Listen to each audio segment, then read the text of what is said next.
It's a request for 1.1 trillion in base appropriations and regretfully another 350 billion in reconciliation. The good news is the base request reflects real growth, unlike the net cut in fiscal year 26 request, and very much unlike the Biden level CR in 25. But some of the most pressing items on the fiscal 27 to-do list are regularly downstream of missed opportunities in fiscal 26. For example, like the failure to fully fund $28 billion in multi-year contracts for critical munitions. The subcommittee did what we could to increase munition purchases above the fiscal 26 request levels, but we couldn't do it all without a sufficient top line. This year, the fiscal 27 request sets a higher top line, high enough, one would think, to build the department's highest priorities into the base budget request, instead of shunning them off into a one-time reconciliation request. Which brings me to the bad news. The 27 request fails to make room in the base budget for some of the military's top priorities.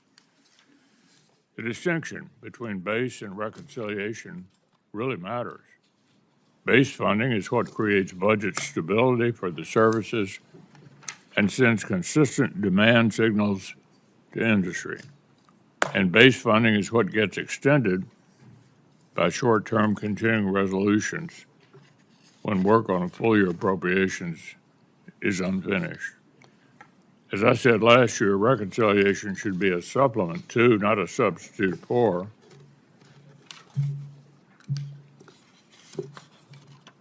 political realities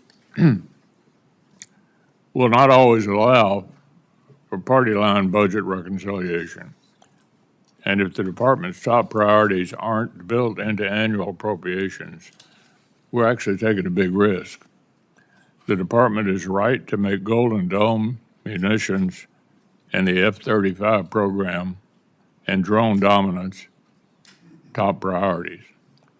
But these key lines of effort only work if we put them on solid fiscal footing. So, why is the department requesting funding for multi-year munitions contracts, which by definition require steady year-on-year funding via a one-time reconciliation? And why risk some of the president's top priorities like Golden Dome by not firmly building them into the department's baseline? National missile defense will require sustained funding over many years, not a one-year expenditure.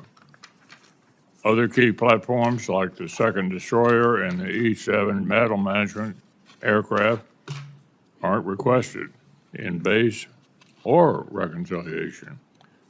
So, Mr. Secretary, you've been outspoken about the pace of America's armed forces as the most, quote, powerful, most lethal, and most prepared military on the planet. I'm as committed as you are to sustaining that role, but that's precisely why I'm confused by the administration's failure to prioritize key systems in the year-on-year base budget spending. So I hope you'll explain the department's current approach to allies and partners. The stunning success of Operation Midnight Hammer and Operation Epic Fury illustrates the importance of the access, basing, and overflight granted by our allies in Europe and in the Gulf. I'm as frustrated as anybody about Spain, but they are the exception to the rule when it comes to European allies carrying more of the burden. Likewise, it's impossible to conceive of U.S. power projection in Indo-Pac without the breach that comes from decades-old alliance relationships. So I want to hear the Department's view of the role of longtime allies in support of U.S. interests across the globe, because it's quite clear now that our expectation for European allies is no longer the focus of our own continent message that they received from your subordinates for most of the year. Our adversaries are working together to undermine America in the West, strained relations with our partners who are making generational commitments to collective defense and driving investment into American-made weapons and systems only serves our adversaries' interests and limits our capacity and deterrent power globally. So I want to hear about the future of capacity building with committed allies and partners. From the Baltic states to Taiwan and the Philippines, I expect the European capacity building investments intended specifically for Ukraine reach their destination without further delay. Wars in Ukraine and the Middle East clearly show that we have things to learn from our friends. If we want drone dominance, it makes perfect sense to deepen cooperation with the world's most drone warfare experts. I want to underscore this is not charity. When our partners are capable, deterrence is stronger, and the risk to our own service members is lower. This is true in the Middle East today as it was in Europe and the Indo-Pacific. And I think it's noteworthy that our allies in the Pacific have an interest in Ukraine, have sent representatives to NATO meetings. They're hoping for and expecting that NATO will play a worldwide role in defending democratic countries against these adversaries that we're all challenged by. Our allies and partners have many of the interests, and if we fail to take full advantage of it, we're only hurting ourselves. I'll end with one observation on the prospect of supplemental appropriations. The deficiencies of our critical munitions stocks and industrial capacity actually existed long before the conflict with Iran and Russia's escalation in Ukraine. If the administration sends Congress a supplemental appropriation request, it'll be an important step toward fixing a long-standing problem and investing in future deterrence. It shouldn't be a referendum on the war in Iran. I supported a national security supplemental in 2004, even though I thought President Biden's approach to Russia and Iran was too weak. I did it not because supporting Ukraine is in our strategic interest, but because these funds helped replenish American stockpiles and restore our own defense industrial base. And in fact, jobs were created in 38 different states in this country, in our country, American jobs, by a significant percentage of what that went for. Today, the need to expand munitions production and replace battlefield losses is actually even more urgent. So with that, I'll ask each of our witnesses, after we hear from Senator Coons, to make an opening statement and hopefully limit your remarks to 5 minutes. Chris? Thank you, Mr. Chairman. Thank you, Secretary Hegseth, General Caine, Chairman Caine, for appearing before us and for your testimony today. Let me just begin by expressing my gratitude to the service and sacrifice of the 2.8 million members of the Joint Force and the civilians who support them. And in this urgent moment, to focus on a few simple and clear questions. It bears repeating that the regime in Iran is a terrible regime that has the blood of thousands of American soldiers on their hands over decades, and that they pose a sustained and real threat to the United States and the region. And it bears repeating that our allies are increasingly distanced from us as our adversaries are increasingly aligned. I agree with much of what the chairman said. including that we are in a moment of real contest and danger in no small part because Russia, China, DPRK, and Iran are partnering.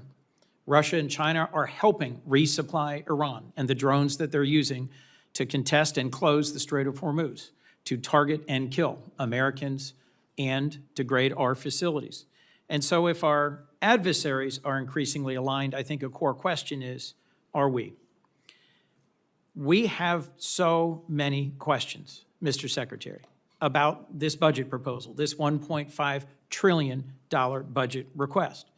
And at the core is going to be, what's the cost of the war we're in Iran? How long will it go? What damage has been done to our security and our strategic position? When will we get a supplemental request and of what scale? When will we be requested to authorize this war?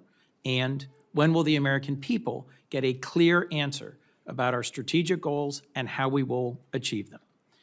I share the Chairman's concern that we have created real distance with our allies, most principally our NATO allies, who have stepped up and contributed tens of billions of dollars more to purchase the munitions for the defense of Ukraine and to dramatically increase their long overdue investments in our joint defense in Europe.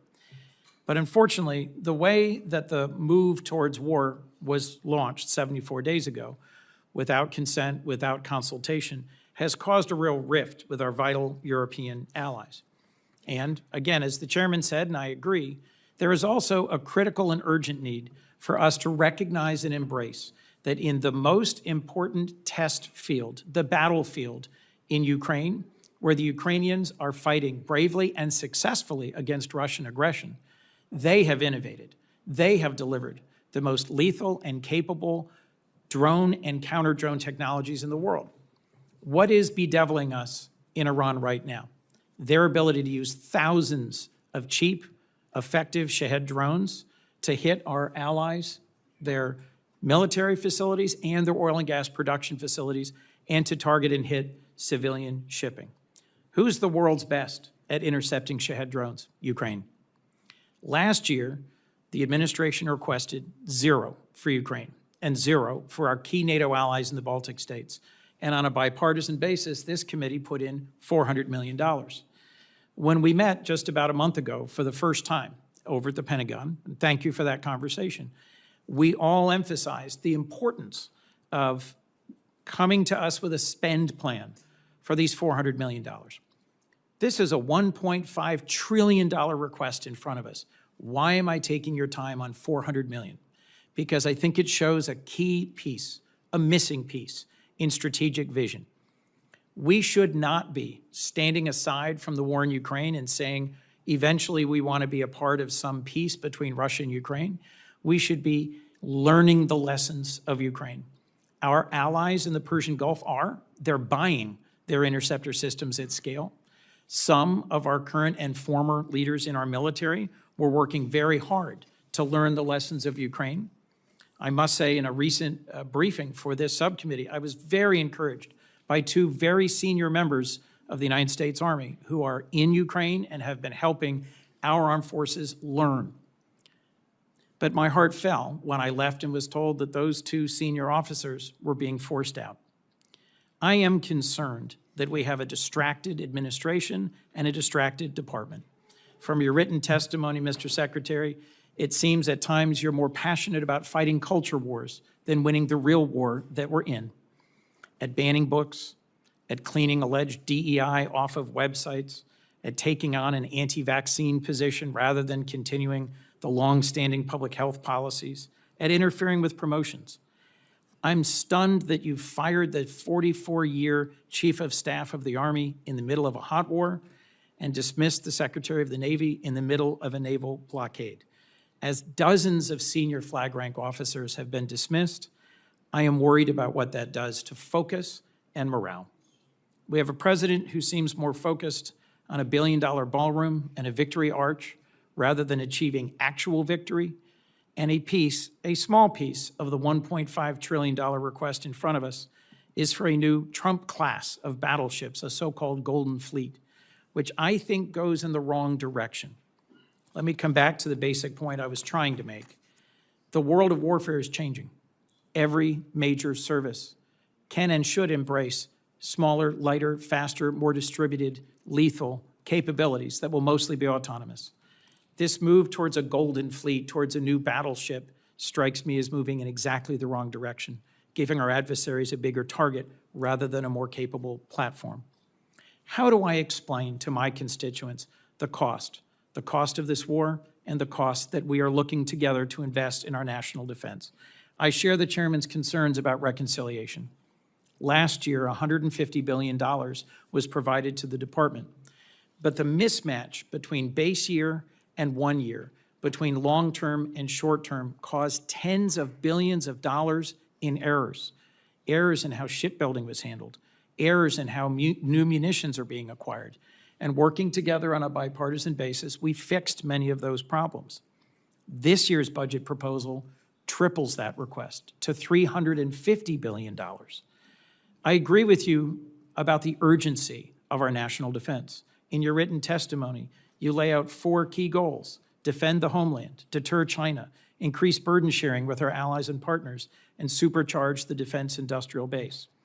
As you've seen in the last Congress, I've worked with you and with Deputy Secretary Feinberg on multi-year munitions.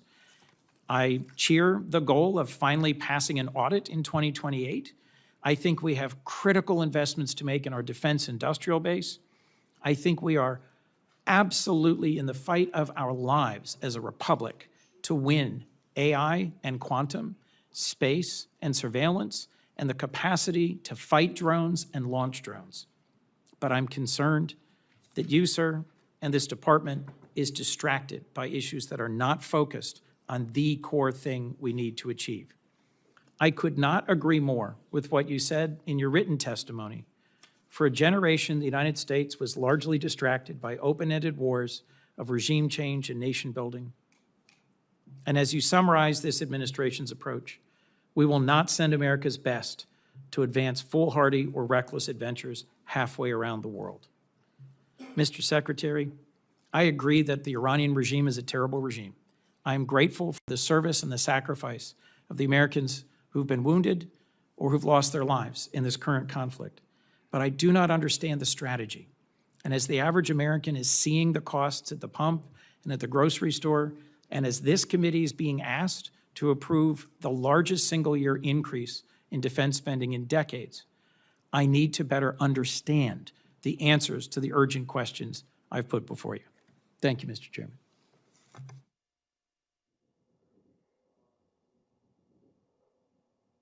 Yes, sir.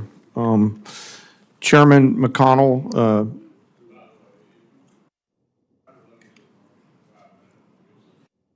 Just have plenty of questions. Go ahead. okay, John. sir. I'll try to keep it short. Ranking Member Coons, other members of this committee, thank you for being here. I'm honored to be here alongside the Honorable Pete Hegseth and the Honorable Jay Hurst to talk about this year's President's budget.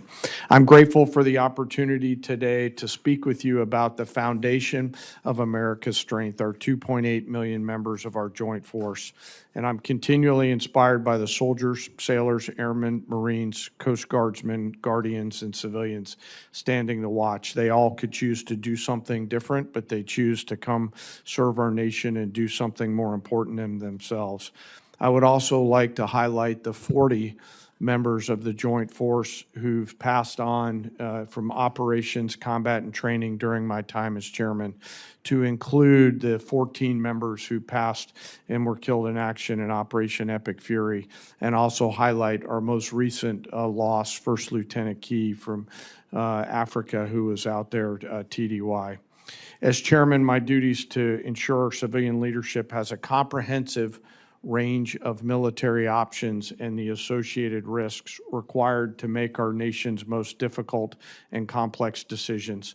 I owe the President, the Secretary, and you, the Congress, the truth at every turn, and my blueprint for this role has always been General George C. Marshall. His firm commitment to civilian control, to a nonpartisan military, remains my constant standard. I strive to follow his example by working with you and providing providing clear and candid, strictly nonpartisan military advice, and to present this committee and my civilian leadership the clearest possible assessment of risk, readiness, and executability, and mindful today of the unclassified environment that we're in here. We are, as you said, Chairman and Ranking Member, operating in a delicate and dangerous times. Global risk is scaling, and the complexity of the modern battlefield demands constant adaptation and innovation.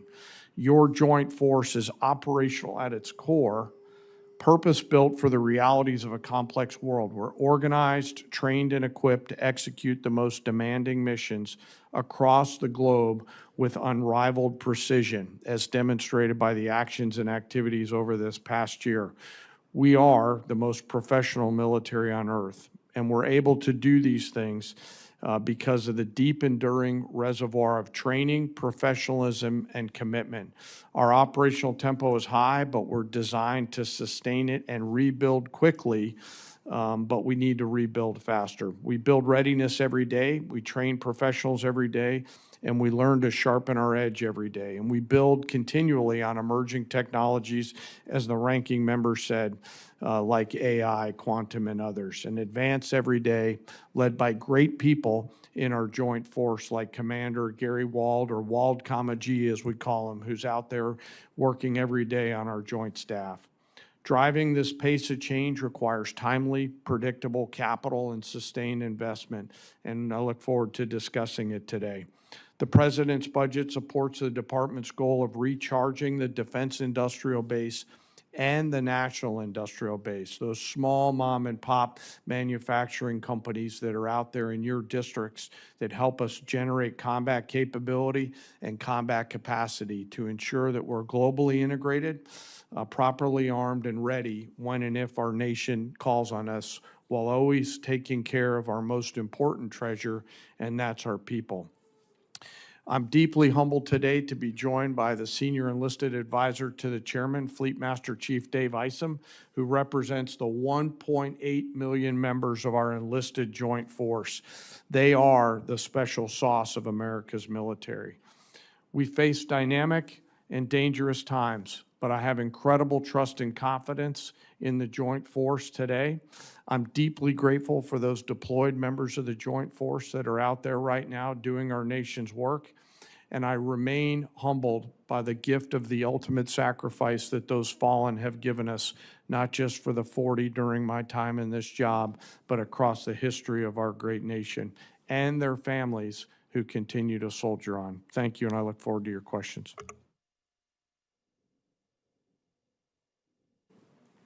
Thank you, Mr. Chairman, Ranking Member, members of the committee.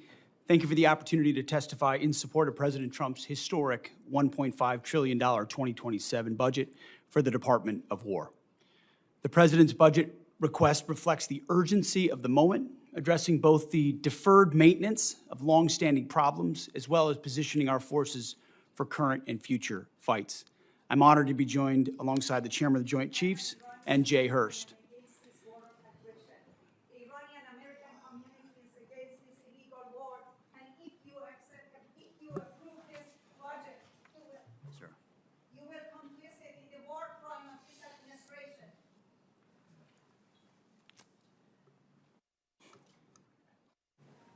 If I may interject, I ask that we have order in the hearing room so we can proceed. I ask the witnesses suspend until the room is cleared. It appears it's cleared. Go ahead, Ms. Secretary. Thank you. I'd like to start by thanking this committee and Congress for your partnership in securing the investments needed to maintain the most powerful military in the world. Our nation's ability to build, to innovate, and support the critical needs of warfighters at speed and at scale is the foundation upon which our survival rests. When President Trump took office, he inherited a defense industrial base that had been hollowed out by years of America Last policies, resulting in a diminished capacity to project strength, offshoring, outsourcing, cost overruns, and degraded capabilities. Under the leadership of President Trump, a builder-in-chief, we are reversing this systemic decay and putting our defense industrial base back on a wartime footing. Urgency informs everything that we do. We're rebuilding the military that the American people can be proud of, one that instills nothing less than unrelenting fear in our adversaries and confidence in our allies. We fight to win in every scenario, to include ensuring Iran never has a nuclear weapon. The $1.5 trillion FY27 budget put forward by the President will build upon the historic $1 trillion FY26 top line and will continue to reverse 4 years of underinvestment and mismanagement of the Biden administration. The $1.5 trillion budget will ensure that the United States continues to maintain the most capable military in the most complex of environments. Not to mention, however, that this budget also includes a historic troop pay increase, 7%, that builds on the pay increases that Congress has given in previous years. And the budget eliminates all poor or failing barracks. Quality of life for our troops is front and center in this budget. By supercharging our industrial capacity and transforming how the department does business, we are restoring American commercial dominance at a pace unseen in generations, transforming the defense industrial base from the broken, slow-moving systems of the past. We have flipped Pentagon acquisition processes from a bureaucratic model to a business model, decisively moving from an acquisitions environment paralyzed by bureaucratic red tape to an outcome-driven organization focused on delivering the most for taxpayers. Over the past year, through historic multi-year procurement agreements, smart business deals, we have sent an unambiguous demand signal to our industry partners, large and small, to build more and build faster. The result has been a surge, a revitalization of our great American factories and a massive reinvestment in the skilled American workers who serve as the industrial muscle behind our warriors. I'll provide a brief overview of what's been accomplished on that front in just a few months. These are announced new facilities and investments in support of American warfighters. The department has helped stimulate more than 250 private investment deals in 39 states and 180 cities in 150 companies, not just the big primes, worth more than $50 billion. This has resulted in 280 new or expanded facilities and more than 18 million new square feet of American manufacturing, 70,000 new jobs.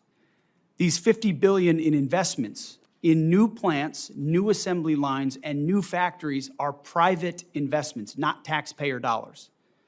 By completely transforming our department's business model, American companies, private companies, are investing in their own factories with their own money, a historic demonstration of American manufacturing and defense revitalization, all with their capital, not Uncle Sam's. This has not been done before and is long overdue. It's from a bureaucratic model to a business model.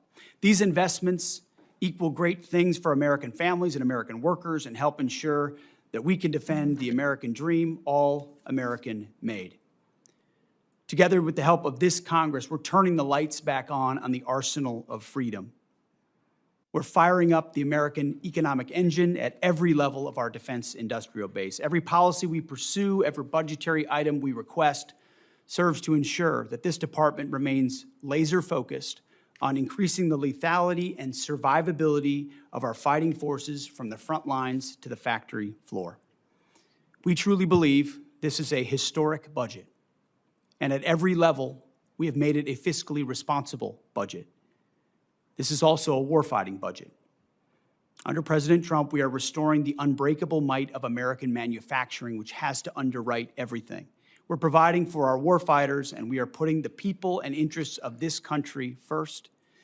May Almighty God continue to watch over our troops, and may we honor the legacy of those brave Americans that we've lost. That is our sacred mission, and that's what we'll continue to execute on. Thank you for this opportunity, and we look forward to your questions. Thank you, Mr. Secretary. I know we all understand you're going with the president to China. We all agree they're the greatest long-term military and economic challenge to U.S. and our Western allies as well. Of course, Taiwan, Japan, and Philippines look to us. So can you reassure the countries out there in the Pacific that their security will not be on the table during the talks in Beijing? Is our strategy to preserve American primacy or simply to accommodate China's rise? And can you speak to our commitment to preserving freedom of navigation in places like the South China Sea? Well, thank you for the question, Senator. I would never purport to speak on behalf of the president or what he will say or how he'll approach these talks, but having an opportunity to watch him work, every aspect of what he pursues inside this relationship is to ensure that American interests are advanced. And our department, underneath that, we've worked very hard in that region, in the Indo-Pacific, with Japan, with the Philippines, and others, to make that a priority to ensure that America's security is amplified by burden sharing of partners who recognize the shared threats that we face and are willing to invest alongside us. And some of those things are known to the public. Some of those things are not known to the public. But since the beginning of my time in this job, we've focused in that area of operations to ensure that Admiral Paparo has every option available to include with partners to create all the dilemmas necessary to give America every advantage possible, whether it's freedom of navigation, access basic and overflight, and ultimately put the president in a position where he's going into Beijing in a position of strength, which he will be. So would you be a little more specific about navigation, particularly in the South China Sea? I think what you've seen from this administration is a commitment to freedom of navigation. Take, for example, the BAM and the Houthis, which under the Biden administration, they allowed American ships to get shot at without consequence. And President Trump undertook that mission, Operation Rough Rider, for 50 days, and the Houthis stopped shooting at our ships. It wasn't a nation-building exercise. It was an advancing of freedom of navigation and our interests. The same would pertain to any waterway in the South China Sea. American ships should sail freely, so should others in the international maritime sphere. Army Secretary Driscoll has described Ukraine as the Silicon Valley of warfare, as I suggested earlier. I think we'll all agree on that. And the outcome of the war really matters to American interests. Is there a policy preventing senior department officials from traveling to Ukraine? Do you support or oppose senior officials traveling there? Senator, we've had many senior officials travel there, and we learn a great deal. In fact, I've personally approved additional personnel there to learn from that drone battlefield, both on offense and defense, to ensure that we're learning every possible lesson from that conflict and incorporating it in real time into how we defend and we go on offense in an era where drone dominance is required. And that's why this budget spends so much on drone dominance. Take the lessons learned from Ukraine and other battlefields and ensure we're applying them throughout the fighting force as quickly as possible. Well, you know, I think what's not in dispute is that NATO is the most important military alliance in world history. Nobody's ever pulled something together like this and held it together to prevent the worst for a longer period of time. Basically, it seems to me that a lot of the European countries think that we're reducing our influence there, that they're sort of on their own, and somehow American leadership is not essential to NATO going forward. I would argue that it's certainly essential for us to continue to be the leader, and it's important to note the other countries that are looking to NATO, our allies in the Pacific, helping Ukraine, interested in coming to NATO meetings, anxious for America to continue to defend the free world, not just in NATO, but worldwide. It's a big job, and they're looking to us. There's nobody else who can do that. So what is the department's concise vision for the role of our allies and partners in defending America's global interests? Senator, our vision is to have real, capable allies and partners. I think that's what we've seen in Epic Fury. Israel's Air Force and their ability, will, and their capability is a demonstration to the world. There are other allies like that, and we need more of them. So flags are not the goal. The number of flags involved in an operation are not the goal. The goal is the number of capable formations who can actually fight alongside the American fighting man and woman. So it's not just us all the time. I saw that in Iraq. I saw that in Afghanistan. Our generation has experienced that. No administration has done more to ensure that our allies and partners realize that they need to step up so that we can amplify our capabilities. That's what burden sharing is all about. It's not just we carry the burden for other countries. It's other countries are capable of coming alongside us as well. But I also think Putin's invasion of Ukraine helped get their attention that they need to step up as well. And the president's been very clear about that. So they are headed in the right direction. What I'm worried about is which direction we headed in. I think it's very encouraging that European countries have stepped up to ensure that Ukraine can defend itself. I think that's a very good development. Senator Coons. Thank you, Mr. Chairman. So, Mr. Secretary, in January, President Trump signed the fiscal year 26 defense appropriations bill. It provided $400 million specifically to aid Ukraine in their fight against Russia. This is at a time when our European allies and partners have stepped up to take on the overwhelming majority of the cost of any munitions or support for Ukraine. So far, your department has not spent a dime of that $400 million, despite repeated follow-up requests from the chairman and myself. In a call just last week, your staff indicated we will see a spend plan for those funds this week. Will you commit to spending those $400 million for weapons for Ukraine, and when will we receive your department's spend plan? I appreciate that question. The $400 million for European capacity building has been released from the Secretary of War's office, and we'll work with EUCOM to make sure they spend it accordingly and properly, which we have all faith that they will. Mr. Secretary, when will this subcommittee get the associated spend plan for the $400 million? Yeah, I mean, we will work with your committee to make sure that the spend plan as allocated, I want to make sure EUCOM is fully informed in how they want to spend this. They're the closest to the problem set. And so working with them to ensure that you have the spend plan, we'll work with you. Mr. Secretary, thank you, but it's May, and this has been the law since January, and you or your representatives have been asked this repeatedly on a bipartisan basis by members of this committee, and I think dragging our feet on this small investment in Ukraine's defense sends exactly the wrong signal to Putin at a time when the contest for freedom has its front lines in Ukraine.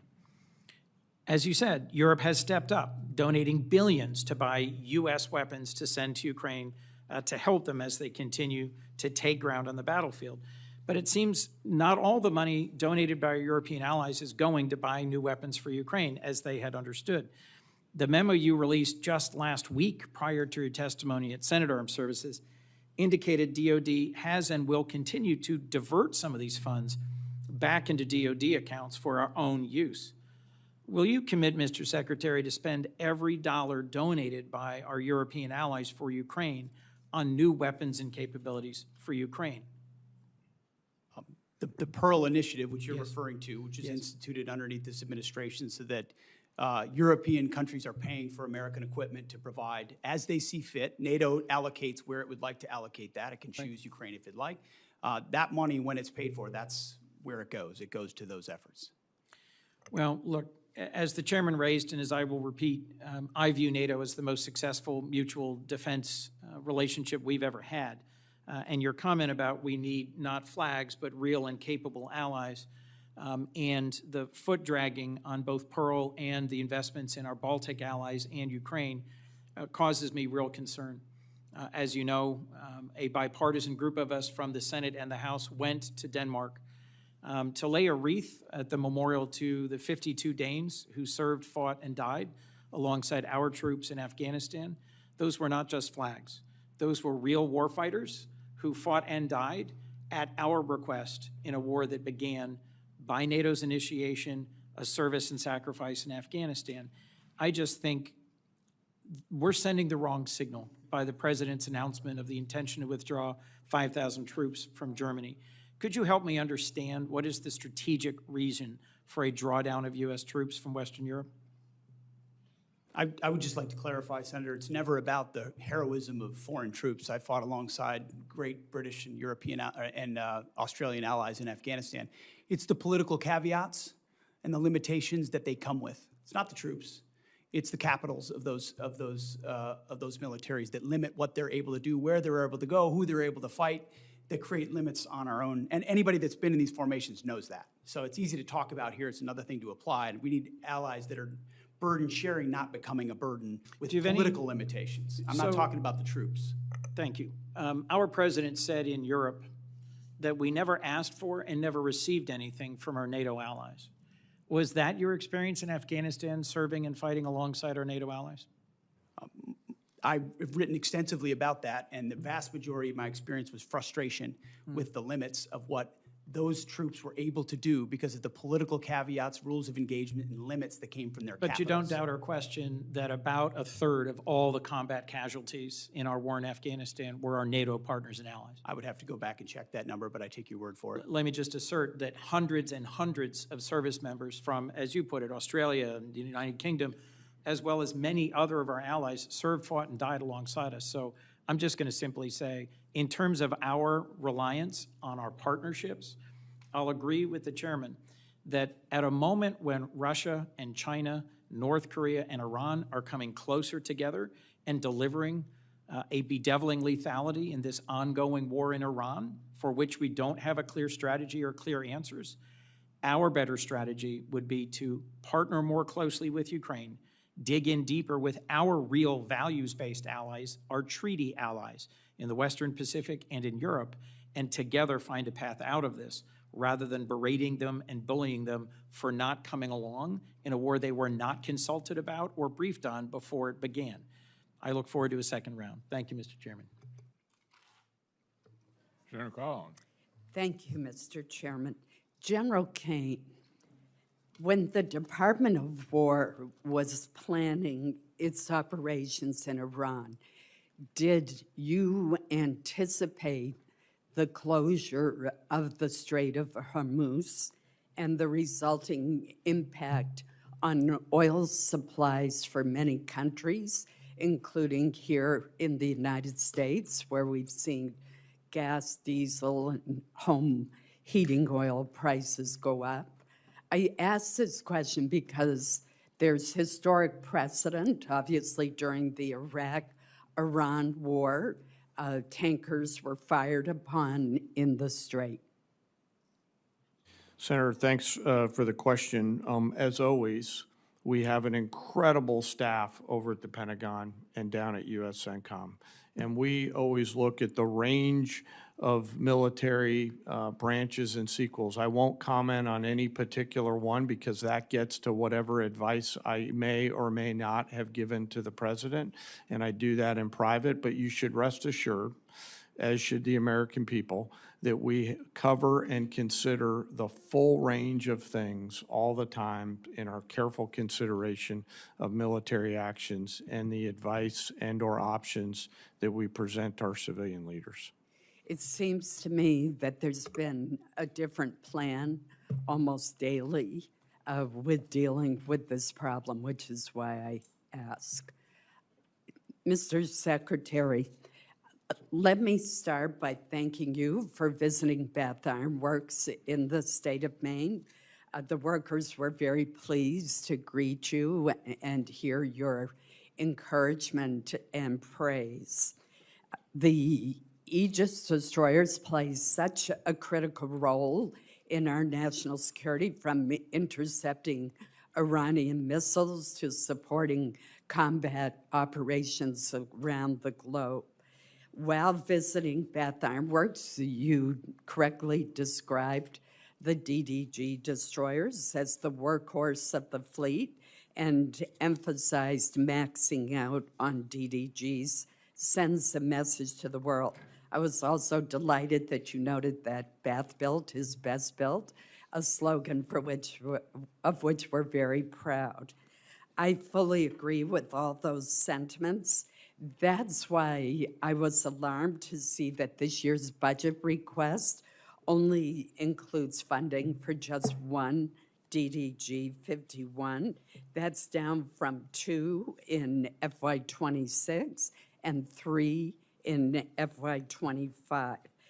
That reduction to a single DDG 51 creates uncertainty for U.S. surface combatant industrial base at a time when BIW is demonstrating huge progress in workforce retention, production stability, and faster throughput. So there needs to be a steady demand signal for DDGs in order to keep the yard operating at all phases, from cutting the initial steel to completing the ship. So I'm puzzled by why only one DDG is requested and concerned about what that will mean as far as maintaining that workflow. I'm particularly puzzled by the decision in reconciliation to request 1.8 billion for foreign-born surface combatants at the same time that there's the proposed cut for American-built destroyers. Wouldn't providing a demand signal for U.S.-built DDGs from the department help the industry further increase the speed at which these ships are being produced? And I'm sure when you were at Bath, they probably showed you the chart of the enormous progress that they are making. I appreciate the question, Senator, and it was a great visit, and it's incredible what they do. To both your questions, the answer is shipbuilding capacity, and that's why we invest, $65 billion in shipbuilding in our shipyards, is because the reason for a request of that number is the ability to build them and how quickly. And so as soon as that capacity is increased, which we anticipate this investment will do, then we look forward to ordering DDGs into the future, because they are the backbone of our naval fleet. Thank you, Mr. Chairman. Senator Irvin. Thanks, Mr. Chairman. I associate myself with the remarks of Senator Coons earlier about the $400 million for Ukraine, and I hope that it is allocated quickly. I'd like to ask a similar question about the $200 million in that same appropriation bill that was designated for the Baltic Security Initiative. Has that money been released? If it has not been, it should be. I don't know, has it been released? Senator, so I believe there was a mistake with how the appropriations bill was written. We're trying to rectify that through a reprogramming action to make sure we have sufficient funds in the DSCA account to execute BSI. It's 5 months after that bill was signed into law. How long will this take? I think it's contingent on the reprogramming action being approved by the committees of jurisdiction of the Department of War. So you're suggesting it has to go back through Congress for the current appropriation? I need to move money between DSCA accounts to execute BSI. That's right. Well, I can tell you, I would like to work with you to dispatch that money. It is needed for the Baltics and Poland and needed on a timely basis. Absolutely. I'd like to take a moment to reflect on the war in Iran, which you, Mr. Hurst, testified before Congress has cost us $25 billion, 14 U.S. military personnel tragically killed, and a tenuous ceasefire in place. As I look at the achievements, Iran to date, led now by an even more extreme supreme leader. The global economy is held hostage to the standoff in the Straits of Hormuz. Our munitions stockpiles are dangerously depleted, and Iran is no further from a nuclear weapon than before our invasion. General Caine, the president has claimed on several occasions over the past couple of months that the war is over, that the conflict has been concluded. What were the goals of the U.S. conflict in Iran, and have we achieved them? Well, sir, I'm going to be mindful of my need to maintain trust with a variety of stakeholders in the job that I'm in, which includes you, the American people, the Joint Force, and the President. And to that point, only our political and civilian leaders set the national military objectives. Our military objectives have been clear the whole time around targeting Iran's ballistic missile systems, preventing them from threatening U.S. forces in the region, destroying the Iranian Navy, degrading its capacity and capability, and ensuring that they can't rebuild by focusing on their defense industrial base. I'll defer to the Secretary and the President on other strategic objectives, but that's what we've been focused on, sir. Do you feel that the situation in the Straits of Hormuz indicate a victory on our side? Sir, only political leaders decide victory or defeat, and that I'll leave it to them to opine on that. They are the ones who invoke or stop the use of military force. Well, then let me put it in strictly military terms. Can you explain to the American people who are facing these gasoline and diesel oil prices what is going on in the Straits of Hormuz, where Iran, which was attacked by us, seemingly as the Straits of Hormuz at a standstill, with 1,500 tankers waiting for either permission or peaceful circumstances to navigate? So I think militarily, it's a case where Iran is choosing to hold the world's economy hostage through their use of military power across their southern flank. And so I would encourage Iran to reconsider that. And I would encourage those allies and partners who have an opportunity to come assist with that tactical problem to do so. Could you explain to the American people why, with the vast investment we've made in national defense and military, how Iran, after they've been attacked by us, is still capable of stopping the traffic in the Straits of Hormuz? Well, sir, it's a complex situation out there with a lot of different small boats that are out there and other capabilities. Some of this is on the commercial traffickers. Some of this is on, again, back to the main problem, and that's Iran holding the global economy hostage through the Straits. I would encourage them to think wisely about their next moves and to take the opportunity to open the Straits. They have that choice to make. They certainly do. I guess the question in my mind is, as we talk about trillion-dollar-plus budgets for our military, it appears that a very small budget is holding us hostage in the Straits of Hormuz. Yield, Mr.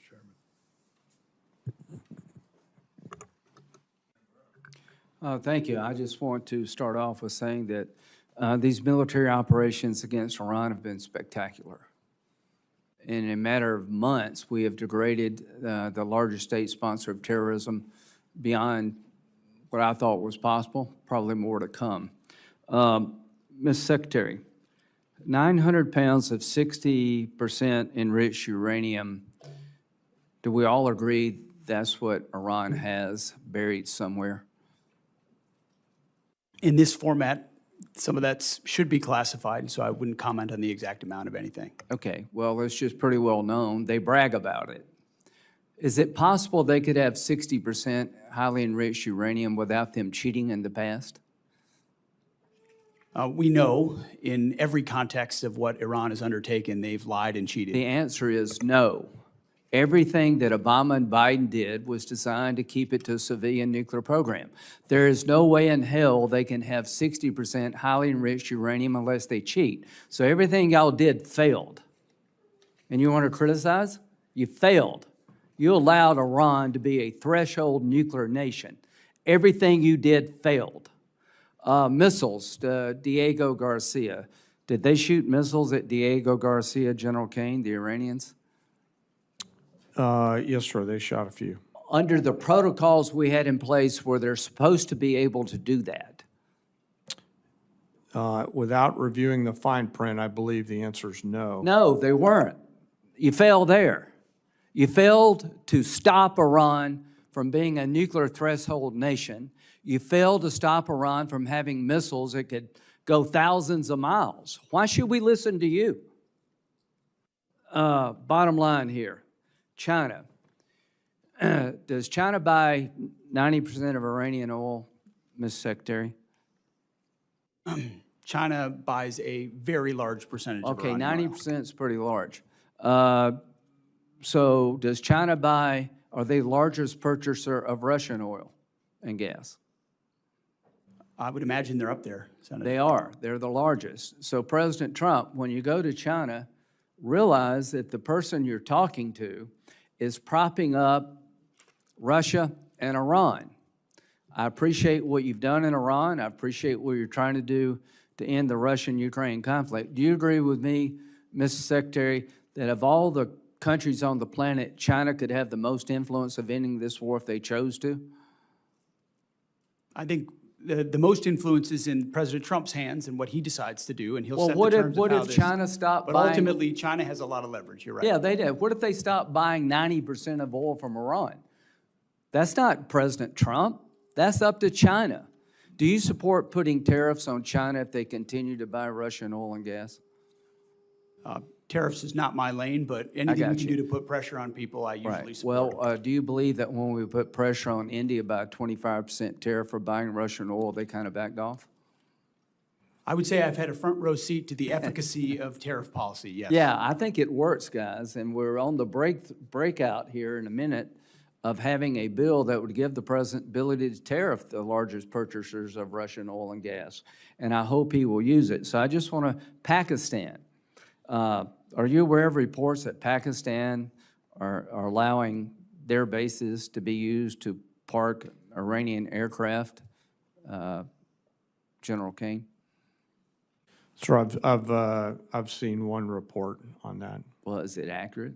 Sir, I think based on the variety of classification matters that Let I've me seen, just say, do you agree if it is accurate, that is sort of inconsistent with it being a peace mediator?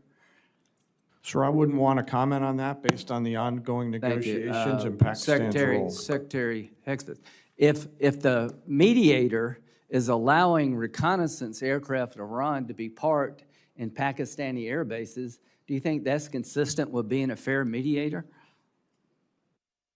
I wouldn't want to get in the middle of these negotiations. I want Well, I maximum do. efficacy I for want our to get in the people. middle of these negotiations. I don't trust Pakistan as far as I can throw them. If they actually do have Iranian aircraft parked in Pakistan bases to protect Iranian military assets, that tells me we should be looking maybe for somebody else to mediate. No wonder this damn thing is going nowhere. So, you know, I appreciate all you've done. I'm very supportive of it. But when it comes to Pakistan and China, enough already. Thank you.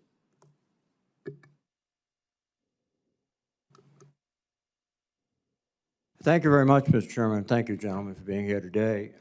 Mr. Secretary, we have been trying to track down the expenditures in the Operation Epic Fury and Operation Freedom now. And we've sent letters, and we've got very few responses. We've been sending letters since March 10th.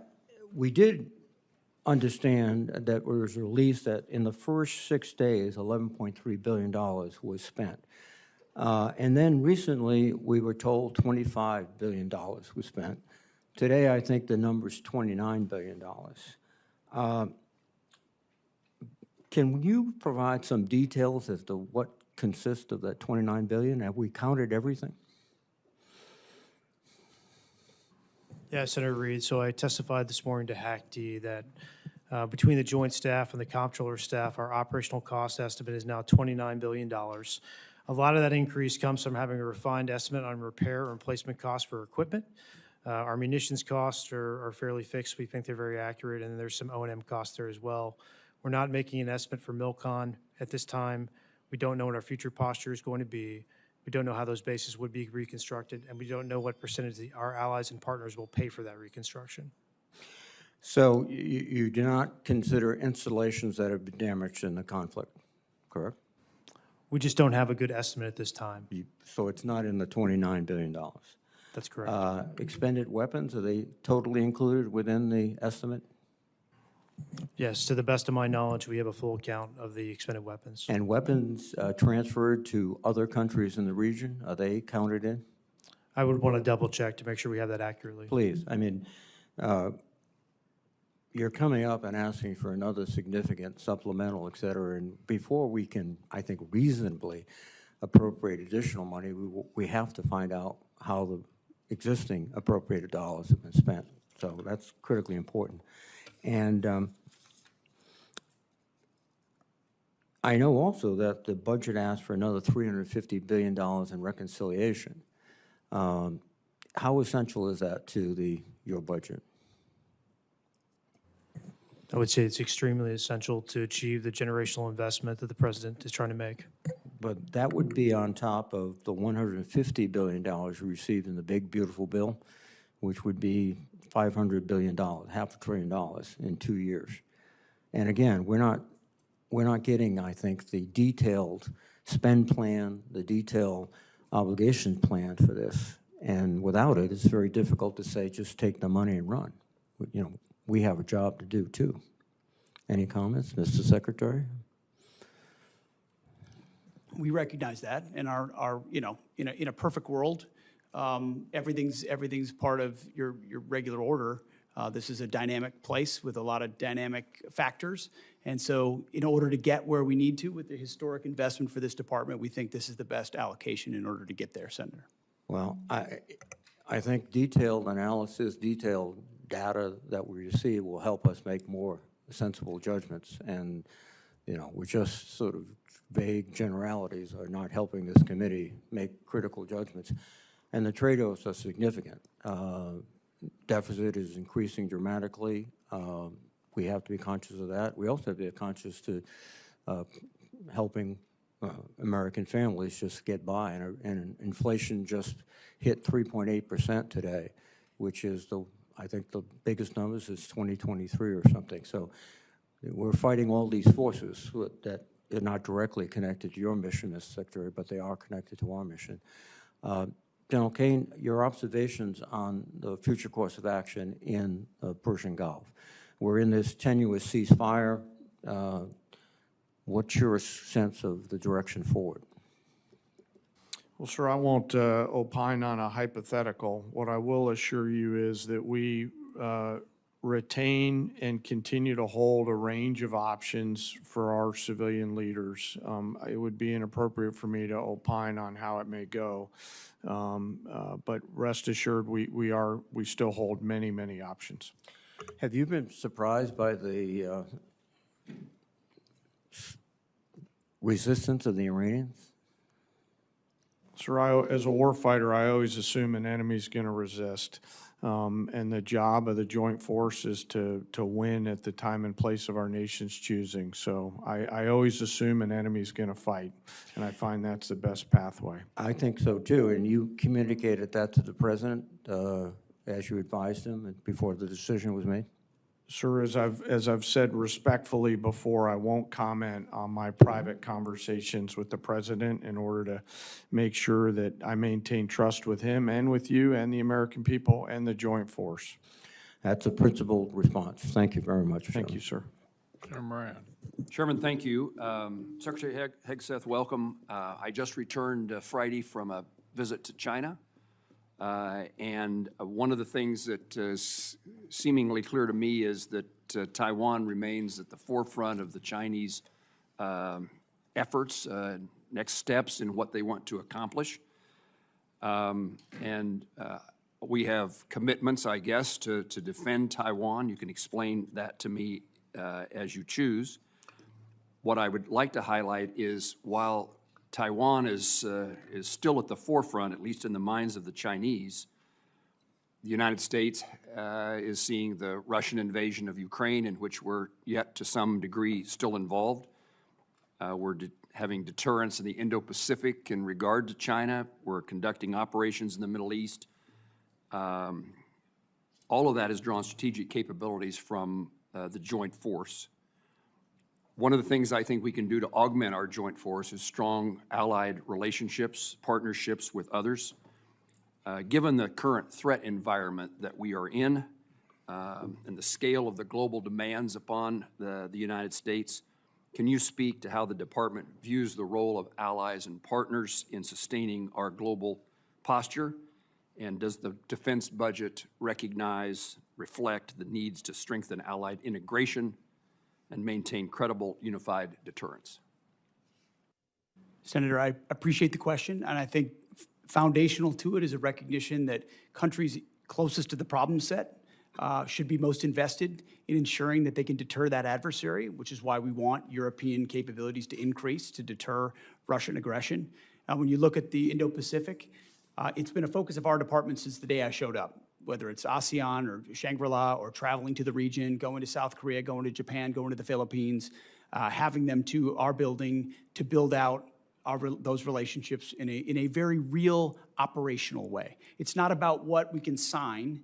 It's about what contingencies and dilemmas can we create for adversaries who may seek to expand their sphere of influence, whether it's militarily or economically or through pressure.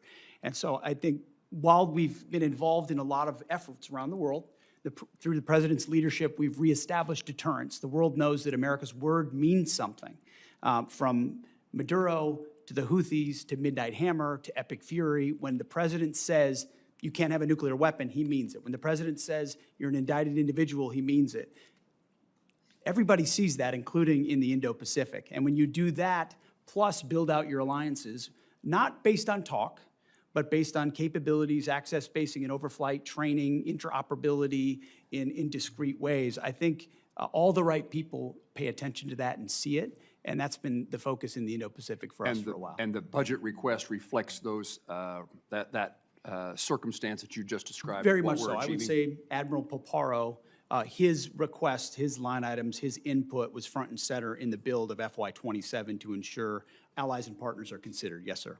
Secretary Hegseth, let me change the topic. I worked closely with Senator Cruz to introduce and secure the unanimous Senate passage of the Rotor Act. That was an airplane that originated from Kansas that saw the death of 67 people near Reagan Airport. The department in December the 17th, released a statement in support of the Rotor Act, and yet when the House considered the Rotor Act, the department released an additional statement and claimed that enactment would create significant unresolved budgetary burdens and operational security risks affecting national defense activities. Can you explain what happened between the first statement and the second statement that caused there to be a different reaction? And I ask this because it's still very important to me that the Rotor Act or something very similar to the Rotor Act is enacted into law, and apparently for it to be passed, it needs to be something that the Department of Defense is supportive of. So what is it that changed between the initial statement, the second statement, so that we can bring this legislative endeavor to fruition? Well, I appreciate your attention to what occurred there. We've taken it seriously from the beginning. We recognize the need for the requisite oversight. It was an earnest change. The department didn't think that the changes that we had asked for were incorporated properly into the bill, and as a result, we came out and opposed it. But we look forward to an iteration of that bill to get passed because we think it's important that it happen. So if I can paraphrase in my words so I understand what you're telling me, it isn't that something changed, it was that what you asked for didn't get enacted in the Rotor Act before it passed the Senate? Correct. We think some changes that need to be made were not made to the bill, and as a result, we changed our position, but we look forward to supporting something in the future. Yes. In my 15 seconds left, General Caine, could I ask you to visit with me momentarily after the hearing so that I can raise a topic with you and have you point me in the direction of where I can find an answer? Of course, sir. Thank you. Senator Murray. Thank you very much, Mr. Chairman. Mr. Secretary, the war in Iran has not only cost 13 American service member lives, it is also costing American taxpayers dearly. Tens of billions of dollars and counting, and that's money that could be helping people perhaps get health care. But instead, we're paying for bombs dropped in a war that American people overwhelmingly oppose. Now, earlier this morning, I know that your team testified Trump's war with Iran cost $29 billion so far. That is $29 billion blown on a war of choice, and that's what it would have cost, actually, to save the ACA tax credits. But as my colleagues have already stated, what is concerning as well is it seems quite clear that that is that cost estimate is suspiciously low. Now, your acting comptroller suggested that damage to U.S. facilities was not factored into that figure. It is clear that there has been extensive damage to American military assets. New reporting from the Washington Post and others indicates that Iran has hit at least 228 structures or pieces of equipment at U.S. military sites. Can you tell us what the cost of damage done to U.S. facilities is because of this war? Well, I think Jay covered pretty clearly what we can or cannot share, but I would simply respond that, and I think it's an important point, considering what the president is undertaking, is what is the cost of Iran obtaining a nuclear weapon? And the fact that this president's been willing to make a historic and courageous choice to confront that, it comes with cost, and we recognize that. I understand what your honor that, judgment but- is. We have a judgment as well, and I'm asking if you can tell us, and at what point you can tell us what the cost of damage done to U.S. facilities is because of this war. Yeah, ma'am, thanks for the question. So for future posture in the Middle East, we don't know what that's going to look like. We don't know how we're going to design these The bases. damage to date, you do not have any cost estimate on it at all. For the military construction, I don't have a cost estimate to provide you at this time. Well, when will we get that? Again, it depends on what the future posture is, how we decide to To construct those date, bases. to date. You know what has happened to date. We can't get that number, and that is a real concern to us. Our job is to appropriate dollars, and we're just told it's coming, and we don't get it, so it's very hard to do our budgets. And right now, Mr. Secretary, people are paying $4, $5, even $6, $7 for gas, and American taxpayers are now on the hook as well for paying for this disastrous war. You're spending families' hard-earned tax dollars on a war that many strongly oppose, and you're forcing people to pay more at the pump, and yet you're not even providing a real breakdown for the cost of this war so far. We have no real details, you have indicated that, and yet now you want Congress to send you $1.5 trillion more. To me, that is unacceptable, and I hope our Republican colleagues will join us in not only rejecting that absurd request, but in insisting that the American people get the actual answers on how much money, their money, we are spending on this. Now, let me turn and say, Secretary Hegseth, the president has called Medicaid, Medicare, and child care little scams and said, quote, we're fighting wars, we cannot take care of daycare. I'm just trying to understand that. Is it your position, since you're asking taxpayers for another $500 billion for the war, that American families should be forced to give up child care and health coverage so that you can have $1.5 trillion for this budget? Senator, that's not my department. I certainly support this, and I also support the president's efforts to find and remove fraud wherever possible in a general sense. I'm not talking and we about do that in our fraud. department as well. I'm at every step. not talking about fraud. I actually asked whether an American family should lose their health care or their child care to pay for this budget. That is literally what the president suggested. The president has proposed a historic $1.5 trillion budget that will defend the nation and confront threats like Iran, which previous presidents allowed to happen, as Senator Graham pointed out. Well, Previous administrations said they wanted to Your take care of this opinion, problem, the question, and they did not, the and question he's in front doing of this it. committee, the question in front of the American people is, what are they being asked to give up for this $1.5 trillion? That's where I was talking about. And lastly, Mr. Secretary, your budget request cuts through Trump's ramblings and really, to me, makes the truth clear that you and the president don't value families as much as you value defense contractors. You want to increase the war budget. I meet Let me every finish. family at Dover. Okay, don't tell me Let we me- don't care about families. Mr. We sure do. Mr. And we Secretary- take care of them in every way we possibly can. I'm asking you about taxpayer dollars that everybody has. When we've been to war before, we have asked people to do victory gardens. We've asked them to pay more. You are not doing that. You are asking for $1.5 trillion, which means something else has to be given up. That is what this committee is looking at. You want to increase the war budget for the next year by $500 billion. That is taxpayer money that could be used to feed families or build new affordable homes or wipe out some diseases completely or increase child investments 20 times over. But you are asking us to blow it all on war, and that's not even counting the money that you have spent bombing Iran or that you may still request in a separate supplemental. And to me, this budget wasn't even strategically crafted. $1.5 trillion is like the president decided that was the number and you all filled in the blanks.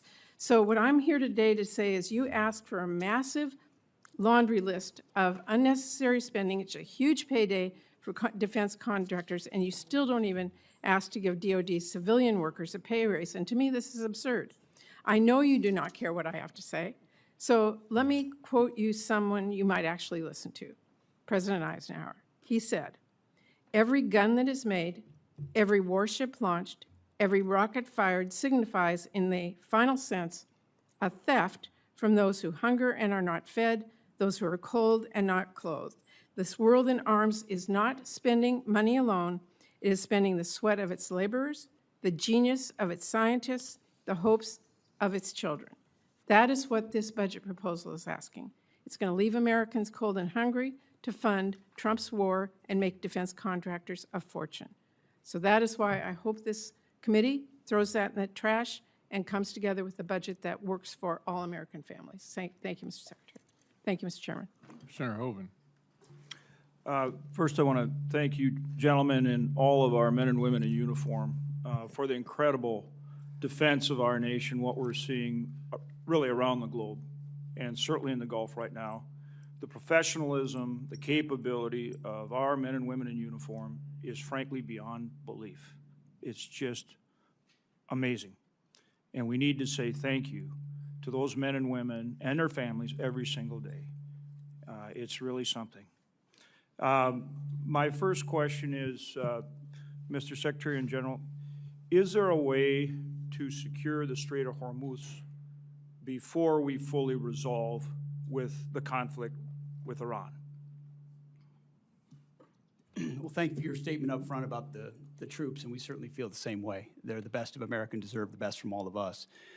As it pertains to, I actually didn't get a chance to reply to Senator Durbin, who said that Iran was attacked by us. I would take issue with that. For 47 years, we've been attacked by Iran, and they've been lying to pursue a nuclear weapon, and President Trump had the courage to do something about it. I don't think enough has been stated about the blockade and the power of the blockade and the dilemma that our blockade creates for them. They can't move anything out of Iranian ports, and over, I think it's 65 ships at this point have been turned around or disabled. The economic pressure that creates on them greatly outstrips the pressure on us, and we don't use the Strait of Hormuz anywhere near as much as the rest of the world does, or certainly they do. And I think it creates a lot of dynamics for future energy dominance for the United States of America, considering the increased capability that our country has, not to mention opportunities in Venezuela. So we have a range of options, as the chairman and I have discussed extensively, mostly privately, but some in public, to ensure that transit were to continue, should the president or others want us to go in that direction. But ultimately, we control the strait. Because nothing's going in that we don't allow to go in. And trust me, when we look at what Iran's thinking about that, they know they can't break it, and it's very concerning for them. Iran only responds to strength and force. And that's specifically why I asked the question, in that their evil regime can make their people suffer and hang in there. But if we can keep the pressure on with the naval blockade and navigate the Strait of Hormuz, we can keep the stranglehold on this evil regime and force the type of solution that we need and the kind of verification we need to enforce it. And that's, again, why I asked this question, and maybe both of you gentlemen could respond to that. I'm not saying that is what the outcome will be, or, ultimately it's up to President Trump. But what I'm saying, is it possible to keep that stranglehold on with the blockade, even though, the tyrants, the IRGC, won't give up right away, and secure the Strait of Hormuz while we continue to put that pressure on them for a result that can work for this country and the world and that's enforceable? And I'd like you to give me some more color on that, both of you gentlemen. Sir, I'll take a moment here and talk about pressure. And what you're really alluding to is what the entirety of the interagency is working on. With a hat tip toward Secretary Bessent, Secretary Rubio, and the rest of the interagency, the totality of total pressure, which the military element is just one component on, is what the regime in Iran is feeling right now. And I think there's no shortage of ability to hold that pressure.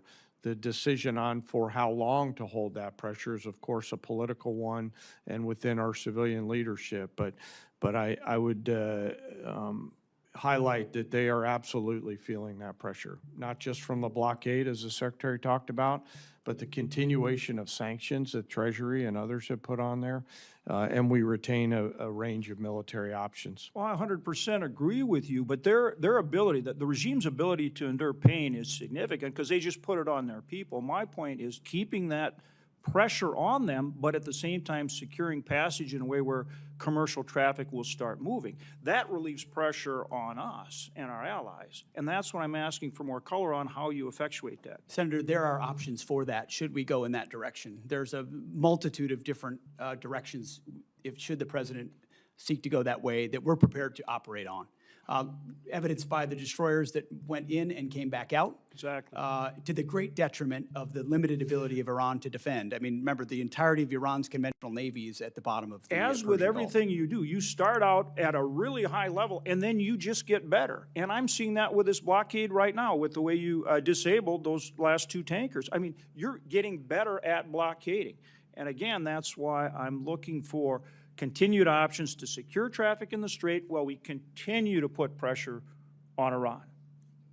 Okay, thank you, gentlemen. Thank you, Chairman. Secretary General, thank you for being here. Secretary, I want you to provide some reassurance for my constituents. In 2019, the DIA published that Iran, quote, had swarms of small boats, large inventory of naval mines, an arsenal of anti-ship missiles that can severely disrupt maritime traffic in the Strait of Hormuz. In 2025, after Operation Midnight Hammer, a Brookings expert said, quote, "It is wrong to conclude Iran is now a defeated nation and will act accordingly. Iran's demonstrated destructive missile capabilities have penetrated nearly every part of Israel. Iran's arsenal could endanger American forces in the Gulf." And Senator Collins asked General Caine about the extent to which you were briefed and the president was briefed about the very likely outcome of this kinetic engagement. And there are some data points that seem to indicate that we did not see all of this coming or that we didn't account for it. We may have been briefed on it, but we didn't account for it. Parts of the THAAD and Patriot systems in South Korea were moved to the Middle East. This is after the war. After the war, munitions were moved from around the world to defend U.S. sites in the region. There was a rush. There was a rush to evacuate United States personnel, and Iran struck more than 200 structures and equipment at 16 U.S. sites. So, Secretary, can you just reassure us that this was all foreseen and part of the plan, or can you tell us whether there were any surprises here? Well, thank you for the question, Senator. I can reassure you that it was all accounted for. Every aspect of this was poured over by the Joint Staff, by civilian leadership, and represented in pursuit of a very clear goal. And the chairman laid out correctly what the metrics militarily were from the beginning, whether it's ballistic missiles, Iran's Navy. You know, you can't contest a blockade if you don't have a conventional Navy, destroying the defense industrial base, but it was all in service of ensuring Iran never has a nuclear weapon. So as a for example, I mean, that was, so I want you to know, it was all seen through the lens of preventing Iran from having the I ability understand to that's the threaten region underlying or us. objective, and I do not dispute the military success. I don't think there's any doubt that when the most powerful, most well-funded, most technologically advanced, most disciplined, most trained military in human history sets out to do something, they almost always accomplish it. And so that's not what I'm talking about. I'm just wondering why we're moving THAAD assets from South Korea after the war started. I'm just wondering why there was a scramble to evacuate personnel. And I'm wondering why the President of the United States, our Commander-in-Chief, said that he was shocked that Iran would retaliate by striking other countries in the region. This was not just foreseeable, it was foreseen. It was, you know, you don't need to get into a skiff to understand that their likely play was to asymmetrically retaliate and then to close the strait. And then it happened, and then the president said, gosh, who could have seen this coming? I'm just trying to figure out, for those of us on the left and the right who are wary of regime change wars, who are wary of happy talk, who have learned through terrible experience the cost of this kind of adventurism. Why is this any different, and why didn't we see this coming? I appreciate your lauding of the force up front, and earnestly, that it's the greatest fighting force on planet Earth. But that was the same fighting force that surrendered to Iranian fast boats under the Biden administration. We all remember the pictures. Remember the Americans with their hands above their head at gunpoint of the Iranians? It's because they didn't have leadership like President Trump, who empowered them to do what was necessary. The Biden administration allowed them to pursue nuclear ambitions, didn't do anything about it. President Trump stepped in. We factored all the risk and ranges of options, put in maximum defensive capability for our troops as we could in real time, empowering the CENTCOM commander with everything he needed to ensure this mission could be as successful as possible, knowing there are branches and sequels of every operation that have to be accounted for. I'm going to factor the Navy. You might wonder, why would you sink the Navy if you're trying to prevent a nuclear Iran? There's reasons for that, because you're planning for contingencies in other ways that this could go as well. Secretary, I'm trying to stay on time here. I hear what you're saying. I just don't hear an answer to the question of why we had to take certain actions that could have been taken before the kinetic engagement and would have kept our assets and our personnel more safe and would have looked and actually been more planful, more thoughtful, more well executed. Why are we doing all of this stuff as if it's a scramble if all of this stuff was foreseen? I think I'm quite confident, along with the CENTCOM commanders, that we took every action possible to ensure that we were prepared for this conflict. Thank you. Senator Murkowski. Thank you, Mr. Chairman. Mr. Secretary, gentlemen, thank you. I wanted to start off my questions with a focus on the reconciliation package. I know that it has not yet been introduced, but we're told $350 billion. Here's my concern, and I'm just going to be really direct. We've got a second reconciliation that we're going to be dealing with in these next few weeks regarding immigration enforcement, and we're halfway through a calendar year. A third reconciliation may or may not happen. I'm just being direct and upfront. I think certainly the focus will be to try to move us to that. But here's my concern. If we have a $350 billion sitting in the reconciliation package, you look at what is contained in that. 53 of your 85 requested F-35s. So I look at that and say, wow, if the reconciliation bill fails or doesn't advance, you drop below your own FY26 fighter procurement baseline. Over $53 billion for drone dominance. I think this is all something we support. Over $113 billion for munitions production and industrial base investment. There's other areas. So here's my question. I worry about us banking on a third reconciliation package. I know we don't want to engage in the speculative here, particularly if it's a negative, but I'm worried about the committee accepting a defense budget where effectively a quarter of it, including some of the bread and butter procurement requirements, depends on a third reconciliation package that may be an uphill climb. And so I don't know, Mr. Secretary, if you can kind of walk me through why I shouldn't be worried about this, why what is included in the base budget bill will be the good coverage that we need, and it is not necessarily dependent on an additive of the reconciliation. Senator, I appreciate that perspective and share your concern.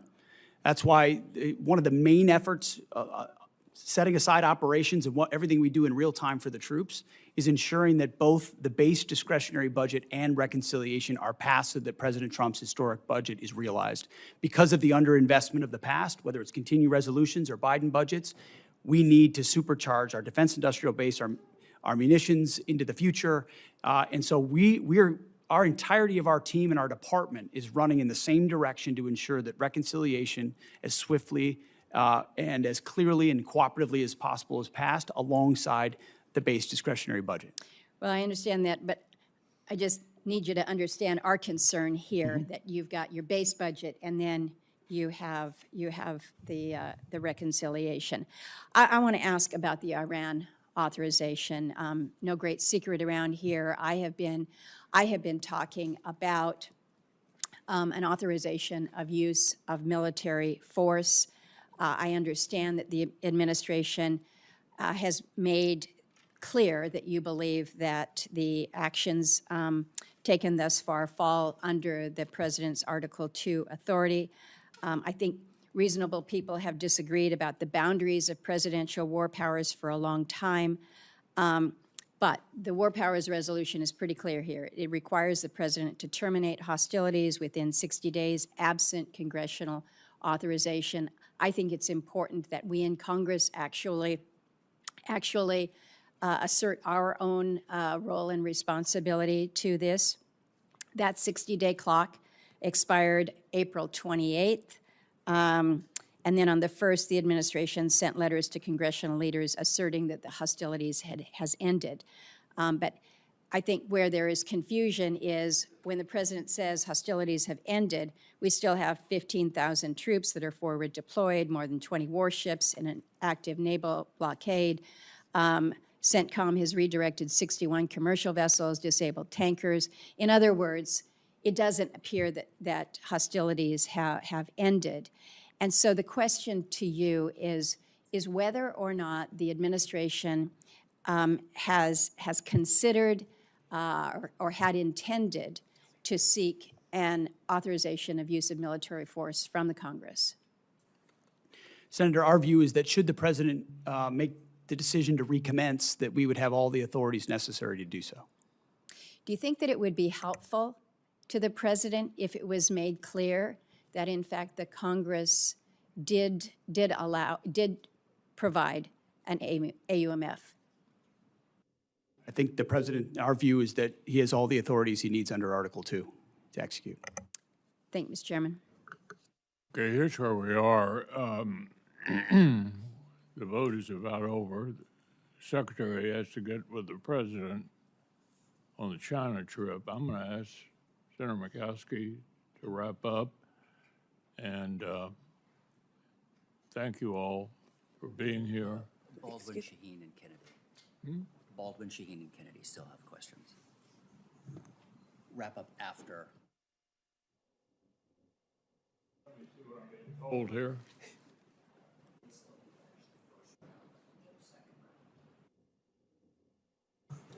Yeah, obviously there's not a whole lot of time for a second round, so we'll get through everybody. And Senator Murkowski, I appreciate your taking over. Thank you. Secretary Hegseth, Chairman Caine, thank you for being here today. Today is the first time either of you are appearing before this subcommittee since the abrupt choice was made to cancel the acquisition of the Constellation-class frigate, which was being built in Wisconsin. These ships were meant to provide vital capability to the Navy in the event of a future war against China. And they were certainly part of our calculus of deterrence through strength. Canceling this program placed thousands of jobs in Wisconsin at risk and left our fleet less prepared. You know, President Trump has talked a lot about making ships in America again. But I have to tell you, dramatic and misguided decisions like this pull the rug out from under our shipyards. The U.S. shipbuilding industry needs stability if we are ever going to compete with Chinese shipyards. Wisconsin workers who have decades of experience building world-class vessels that defend our nation, that serve commerce and provide transportation, they need stability as well. So I'd like to start with a question to you, Chairman Caine, on the medium landing ships. The Navy's new amphibious ships, which will now be built at the same Wisconsin shipyards working on that were working on the Constellation class less than a year ago. How important are medium landing ships to future U.S. operations in the event of a war with China? Well, Senator, thanks for the question, and I do want to highlight, no matter what the policy decisions are, the great workers up there and in your state, and as the Joint Force considers the options that the medium landing ship would bring to the table in terms of assuring a mobility gap, in filling that gap and allowing us to project power at the Secretary and the President's choice in choosing. While not stepping into the Navy's boundaries and mindful that the CNO and SECNAV and acting SECNAV in this case will have views, I hope we'll carefully consider this capability and then, if appropriate, bring it forward to the Joint Force. Yeah. Well, unfortunately, the department included the request for funding the construction of 6 medium landing ships in that partisan part of the budget request, the reconciliation, which is in danger of potentially not even passing this year. To be frank, it does not give me confidence that we are taking this program seriously. What would the impact be if Congress did not appropriate funding for the medium landing ships in fiscal year 27? And are you comfortable with the pace that the Navy is planning on building them, Chairman Caine? Well, I'll acknowledge that I think it was yesterday or the day before that they released their shipbuilding plan. And given all the things that I'm juggling in this job that I'm so lucky to have, I've not gone and done a deep dive. So I'd like to come back to you. Please do. If you're okay with it on that matter, so that I don't wing it. Yeah, thank you. I want to now turn to the war with Iran. Yesterday, I had a chance to meet with service members who were injured in the opening days of the war. They struggled to receive adequate and timely care for their injuries in the Middle East, and the fighting kept them from being quickly evacuated to Landstuhl after being injured.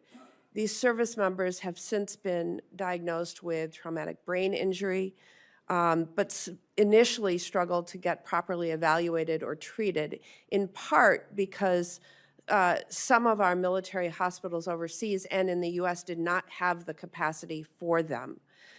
They had to wait for more than 3 weeks to receive the treatment they needed, and it seems clear to me that our military medical system was not prepared to treat those injured in this war.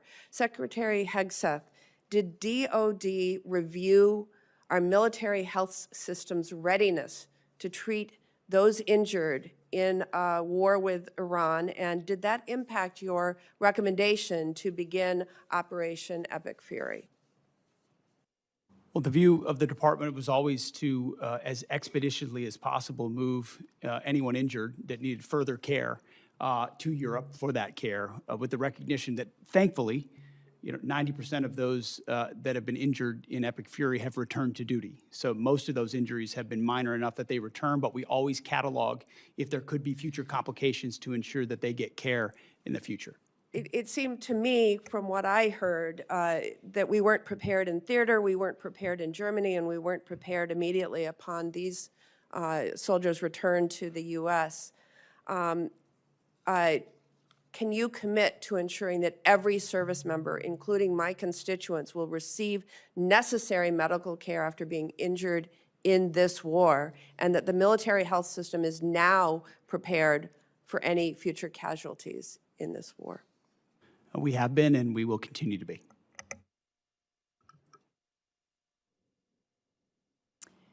Senator Shaheen. Thank you, Madam Chair. And thank you both for being here, all three of you for being here. Since your testimony 2 weeks ago, Secretary Hegseth, before the Armed Services Committee, the department has sent over your legal review, which I appreciate, thank you, for use of security assistance funding for Ukraine. However, as was determined earlier in the testimony, funding still has not gone out the door.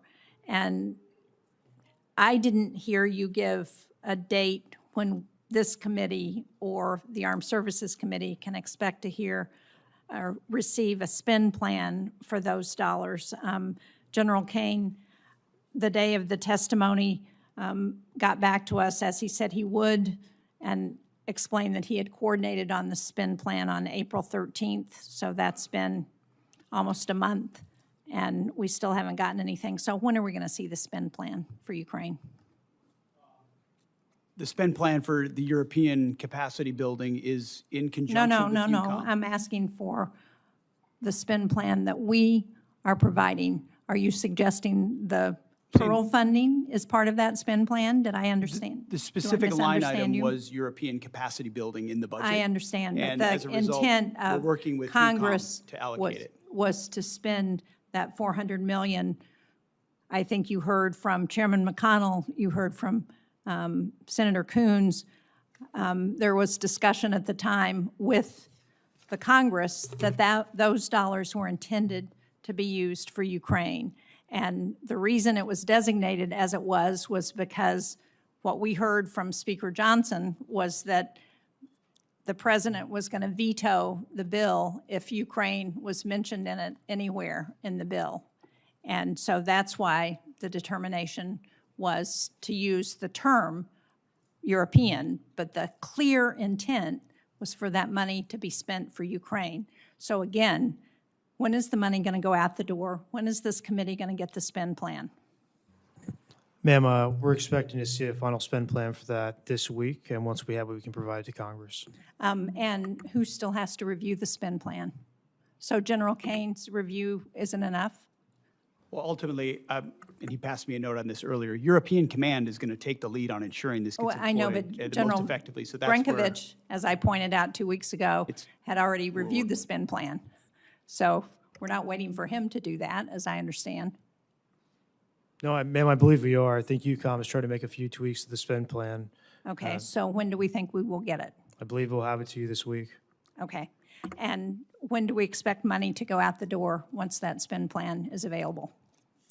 I don't know what they're putting in the spend plan, so I can't tell you what the schedule will be for contracting. That will matter. What they choose to buy with that money will determine how fast it goes out the door. Okay, if this committee doesn't come back to you, I can guarantee you the Armed Services Committee is going to come back to you and get an answer to that question. Secretary Hegseth, a number of members of Congress have expressed our concern that Iran is receiving intelligence support from Russia to target our service members, even as we loosen sanctions on the Kremlin. Russia's making $4 billion from oil sanctions relief because we've loosened those sanctions. As has been testified to, an Iranian Shahed drone costs about $35,000. That's enough money for hundreds of thousands of drones supporting Russia's war in Ukraine, and billions for Iran to reconstitute its industrial base. So if one of the goals that's been outlined by the president as part of this war is to destroy Iran's defense industrial base, don't you think we ought to be putting more pressure on Russia and putting those sanctions back on those Russian oil ships so that they are not continuing to fund Iran in this war? Senator, we know Russia is a nefarious actor on a lot of levels and account for that, but I would say the destruction of Iran's defense industrial base has been highly All effective evidence in to the this effort. contrary. We're not accounting for that if we're giving Russia the opportunity to earn $4 billion a month, $20 billion by the end of the year if we leave those sanctions lifted for that time, during which they can continue to fund Iran. Well, the destruction of Iran's defense industrial base has been clear and overwhelming. The destruction of Iran's defense industrial base has been clear and overwhelming. Well, it's certainly not clear to me as a member of the committee, because what we see is Iran still producing drones. They're still engaged in this conflict. We have not won this war There's a despite difference between the rhetoric. pulling a drone out of a cave that's been collapsed and producing more drones. That's a different thing. Well, maybe so, but if Iran still has almost 50% of their missile capacity and the ability to pull drones out of caves and still injure our allies and U.S. service members, then we have not won the war. We are told that Senator Kennedy should be here in mere minutes, and so Senator Coons, if you want to ask a couple questions until he arrives. Thank you, Senator Murkowski. Mr. Secretary, I'm just going to follow up on the questions I asked in my first round and the questions that had been asked by members of both parties. In my assessment, there was no imminent threat to the United States that justified the president using his Article II powers, and there was insufficient preparation to make sure that we had the right troops, the right capability deployed. There used to be a consensus in national security that America should only go to war when there's an imminent threat to our national security, when all other options have been exhausted, and when we have clear objectives and a plan for how it ends. As General Caine testified, the military was given 3 clear goals: sink the Navy, attack and destroy the ballistic missile launchers, and degrade their defense industrial base, and you've accomplished those. But President Trump celebrated regime change after saying that regime change was the real goal. And our NATO allies have delivered. They have allowed overflight. They have allowed projection of force despite not being consulted. You said just a few moments ago, Mr. Secretary, we control the Strait. But it's clear that reopening the Strait of Hormuz for commercial traffic eludes us, in no small part because Iran retains a robust stockpile of cheap, lethal Shahed drones, and they are getting help from our adversaries in rebuilding them. What is your plan for reopening the Strait of Hormuz, Mr. Secretary? I would just note that the majority of your question was highly disingenuous and loaded with suggestions that I very much don't agree with. From the beginning, please feel free, sir, to pick any one of those From the things. beginning, we've been very clear about the military objectives and Yes. the underlying strategic objective, which is preventing Iran from getting a nuclear weapon. Yes. Take, for example, the fact that Iranians' conventional Navy, they had aircraft carriers with Shahed drones on them before this started. They had full-on destroyers and battleship capabilities, none of which they have anymore. And Did the their inability Iranian to- Navy have aircraft carriers? Iranian Navy had 3 drone aircraft carriers. The Okay. Iranian Navy They had had 11 launch submarines. platforms for drones, sure. They had 11 submarines. And you've They had sunk a all of the terror regular Navy. Great, good. They retain fast boat capabilities, which they've always had. We understand that, which we can control for and will. We've degraded almost completely their defense industrial base capabilities. The idea that they control anything, you can terrorize something, you can hold it at issue with piracy, as I've talked about at the Pentagon podium time and time again. Correct. That doesn't mean you control it. We control what goes in and out, and we control whether or not we have to restart conflict. The president does as well. Mr. So Secretary. we're the ones that will manage where this goes in the future, and they have very limited ability to set the tempo or respond to it, and that gives the president a lot of options to ensure that Iran never gets a nuclear weapon. The connection between their ability to close the Strait of Hormuz using fast boats and Shahed drones and our strategic goal, shared broadly, to prevent them from ever having a usable nuclear weapon is utterly unclear to me. And my question was, what's the plan for reopening the Strait of Hormuz to commercial traffic, given Shared broadly, but skyrocketing never prices? executed. Shared broadly, but never executed, because previous administration didn't have the willingness to actually do what it would take. And when Iran was at its weakest moments following the 12-day war, but still wanted the pursuit of a nuclear capability, President Trump made the courageous decision to go at their conventional umbrella and shield, which they were using to protect their nuclear program, which we knew came with threats and branches and sequels. My which we've concern, accounted Mr. for. Secretary, is that you've achieved a series of tactical successes, but are on the verge of a strategic loss, because we are now negotiating. I just think it's so a foolish. demand- Here we are in a committee in the United States Senate, 74 days in, and you're talking about strategic loss. We have the ability to 74 defeat days a in. 47-year threat of a pursuit of a nuclear weapon. We have more leverage than we've ever had. We've had incredible battlefield successes, and you're talking about a strategic loss, Mr. cloaked in Secretary. disingenuous questions. Mr. This Secretary. this is how you Mr. undercut Secretary. efforts that could otherwise and are otherwise I am being not very your effective. enemy, sir. I am not your adversary. I share your goal of preventing Iran from ever having a usable nuclear weapon.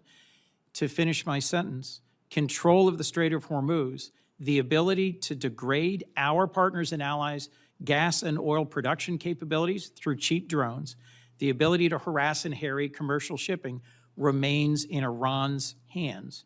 And their demands are that we recognize sovereignty for them over the Strait of Hormuz, which I believe our president's rejected, you've rejected, I reject. But my question remains, how do we reopen the Strait of Hormuz to commercial shipping? If we control it, how do we reopen it? And your average American is seeing this at the gas pump every single day as the cost of gas continues to rise. Senator Coons, I know that you're question has not yet been responded to. And it deserves an answer. It does But I also deserve an understand I'm answer. delaying my colleagues. But that's the question that deserves an answer, Mr. Secretary. We do have Senator Kennedy, followed by Senator Murphy, and I know that Secretary has a time departure. Thank you for your indulgence, Thank you. Madam Chair. Thank you. Mr. Secretary, welcome. Can we agree that if you took President Xi Jinping and turned him upside down and shook him, that the African country of Mauritius would fall out of his pocket? I don't know if we can, but I'd like to indulge you on that. Well, let me try it another way. Mauritius is good friends with China, is it not? I understand there's some level of a relationship there. Yeah. Yeah, like they're BFFs or whatever the young people call it. Prime Minister Starmer wants to give Diego Garcia and the Chagos Islands to Mauritius, which has virtually no connection with the Chagos Islands, who will promptly give a spare key to Diego Garcia to China. Is that accurate? What I would underscore is that Diego Garcia is a very strategic location, and having the ability to operate there for the United States military is going to be critically important in the future. Starmer wants to give it away, does he not? As President Trump has stated, there's been some pretty bad deals made by the Brits as it pertains to Diego Garcia. I'd like to hear you, I mean, the president's been back and forth on this, and I've talked to him a lot. He is not going to agree to that, is he? No, as the president has stated, it was a bad deal that was cut by the UK and Prime Minister Starmer as it pertains to Diego Garcia, as evidenced by limitations that our troops could face in how we use that island. Yes. All right. I appreciate that. My understanding is that the classified information and unclassified, it's public, showed that our intelligence discovered that not that long ago, Iran had developed the supreme leader, now dead is fried chicken, but they have a new supreme leader, had developed a new game plan for their nuclear weapons program. And their game plan was to jack up missile, both ballistic and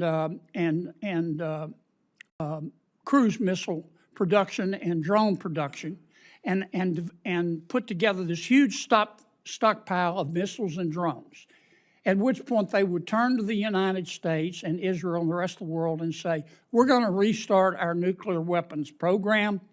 If you bomb us again, like you did in June, we will destroy the Middle East.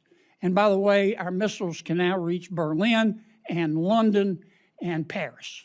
Is that my understanding of one of the reasons, the main reason we went into Iran?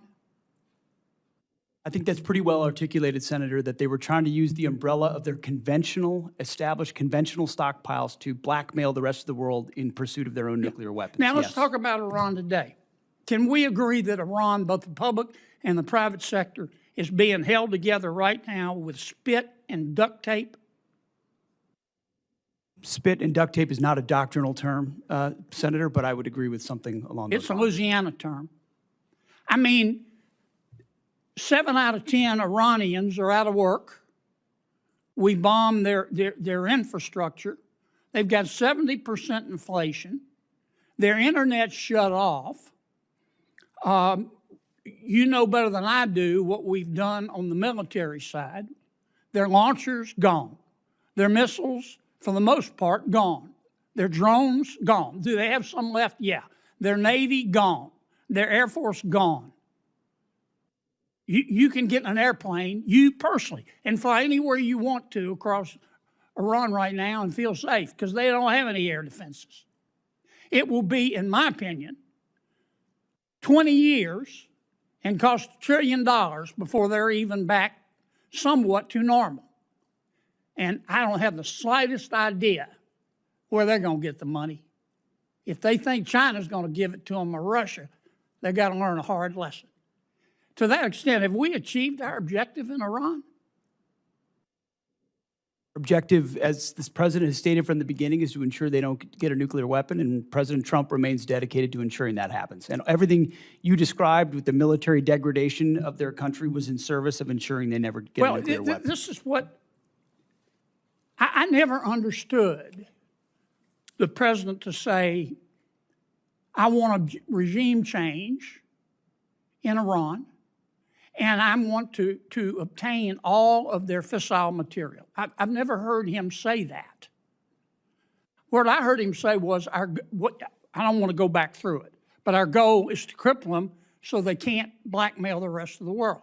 Now, many of my Democratic friends are now trying to say we have lost. Here's a footnote. You're not going to get Democratic support. They're not. They're not going to support you, Mr. Secretary, because they don't support President Trump. I know that's not a newsflash. But they say we've lost. I don't get it. I don't understand how we've lost. Is the strait closed? Yes. But if we continue that blockade, where nothing's going in and nothing's going out, eventually they're going to have to shut down their oil fields, are they not? Half of their oil fields are low pressure. Once they put them down, they're not going to get them back up. Am I missing something here? No, that's why the president is right when he says we hold all the cards, and we do. And we've got the best deal maker in the world able to make the best deal for the United States of America. And if we have to go back at it as the Department of War, we're ready to do that as well. Well, keep two things in mind. You're not going to win over my Democratic friends. It's not worth getting your blood pressure up. Focus on other things. And number two, just keep this in mind. America first does not have to mean America alone. America first does not have to mean America alone. We need all the friends we can get. They need to carry their own weight. They need to pay their bills.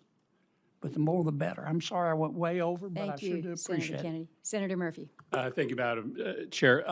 Thank you all for being here. Let me give you a chance, Mr. Secretary, to answer Senator Coons' question, which is a really simple one.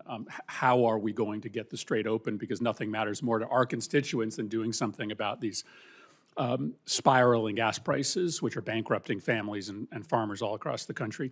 And maybe let me ask it this way. This is the first time you've come before this committee, but in other briefings, people that work for you have told us in plain terms that there is no military mechanism to reopen the strait, that ultimately it will be a political decision made by Iran. And I think you're confirming that here today by suggesting that it will be economic pressure that will create a political imperative inside Tehran to open the strait.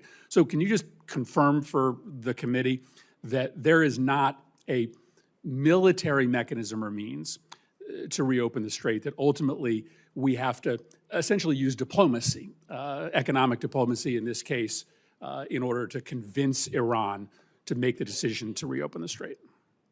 I would say, Senator, there most certainly are military means by which we could open the strait, both on targets on land and also with what we do with our naval capabilities, not to mention our naval blockade. Why haven't you done, if that's true, and that's not what has been testified to us in private briefings, why haven't you done that already? Ultimately, a long-term, a preferred long-term approach would be a deal where they open it up, where they stop being pirates of international waters and allow countries from all nations to flow. You know, these aren't U.S. ships that are being blockaded there. These are ships from all around the world, creating much more pressure for other countries than ours. So the bad guy here is Iran, who's closing the strait through piracy effectively, because they really only have fast boat capabilities. We're blockading them. None of their stuff's getting out. They're feeling all the pressure. Okay, so here's my follow-up question.